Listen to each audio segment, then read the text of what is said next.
Good morning, Collective Kids. And welcome to Sundays with Ziggy. I'm Abby. I'm Margaret. And this is Ziggy. Wow. Abby, we are going to bring back Ooh. the 5-second rule. Yes. Because I'm clearly so good speaking on the spot. Last week was ogres. Random thought. I think the last time I did this was all just like actions for me. Do you remember that? Oh, is it like I had to name 5 workout equipment. That was funny. And then I blanked on kitchen equipment, which we're looking at my kitchen. That's funny. So, let me find it. Dropped that one. This is a good one. Abby, you have 5 seconds to name 3 animals with stripes. Go. Zebra. Yep. Tiger. Yep. What other animal has stripes? Zebra. What is it like that? Like, I don't know.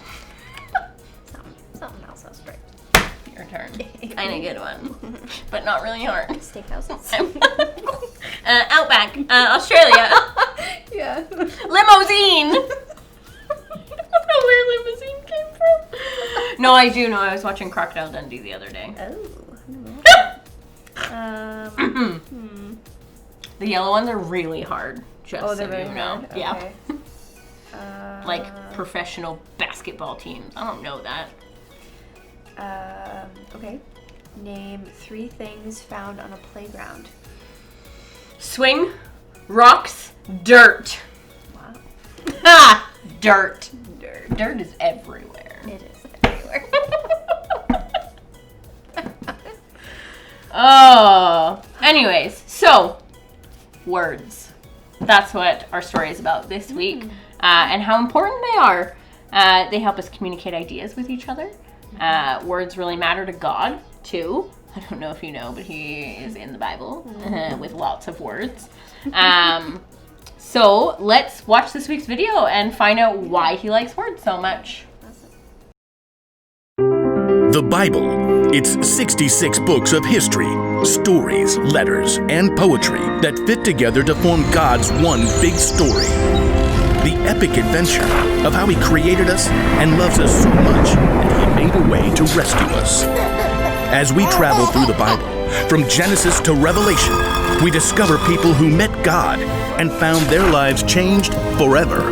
Now, for an amazing story, inspired by the book of Ephesians, chapter 4, verse 29. There's an old saying you might have heard before. Sticks and stones may break my bones, but words will never hurt me.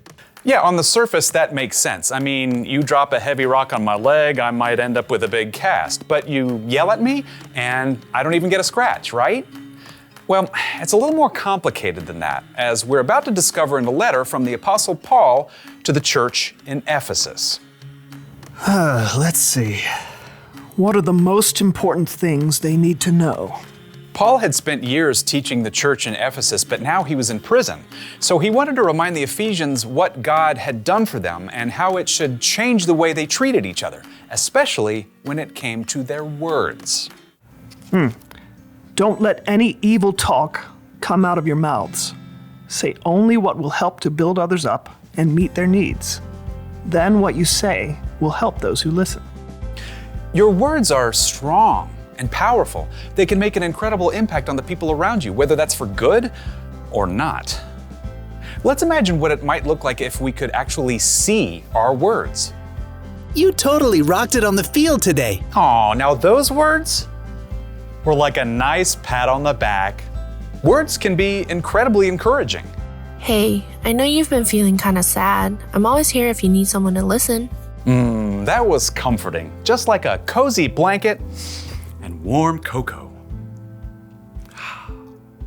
But we don't always use our wordy superpowers for good. Wow, did you even look in the mirror this morning? Ouch. Oh, that burned. Things are getting messy here. And if you get really angry, well, that's when your words can be real zingers. You are so mean. I wish you weren't my brother. Ooh, Thoughtless words can shatter someone, break apart relationships. We all make mistakes with our words sometimes. We all end up hurting others with the things we say. But when that happens, sometimes we get a second chance to use our words wisely. I'm really sorry. That was an awful thing to say. Can you forgive me?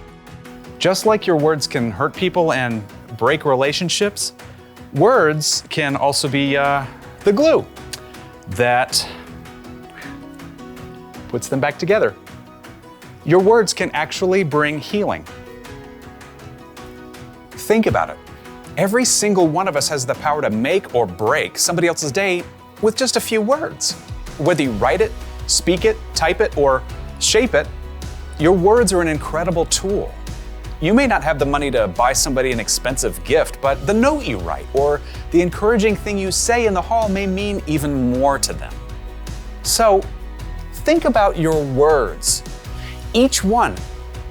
Weigh them carefully.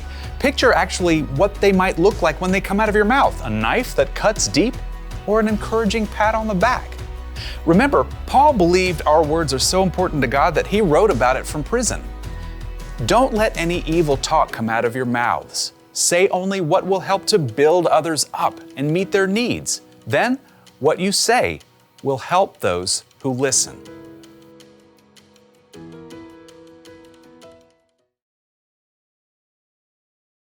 That was a good video. I love talking, and so I love that words have power over so many things. It just means that I'm speaking with a purpose and not just blabbering. Right? I've been told I'm a blabberer. Really? I don't think I'm a blabberer. I don't think you're a blabberer. Actually, I haven't been told that in a very long time. But words have power to help people, and that's why I think I like them so much. But they can also be used to hurt people, which is obviously not a good thing. Words are important, and even as adults, we use them without thinking. I know that there's a lot of times that I just say the first thing that pops into my head, and it's not always the most kindest. Yeah, and it really is hard to just stop and take a minute to think about what you're saying. Remember, our words are a great way to show God's love. And I think it's really important to remember that because God wants us to show his love. And so, let's remember to use our words wisely. For sure. Definitely. Well, guys, we love you and we miss you. And we really hope that you're doing well and we hope to see you soon. And we will catch you on the flip side.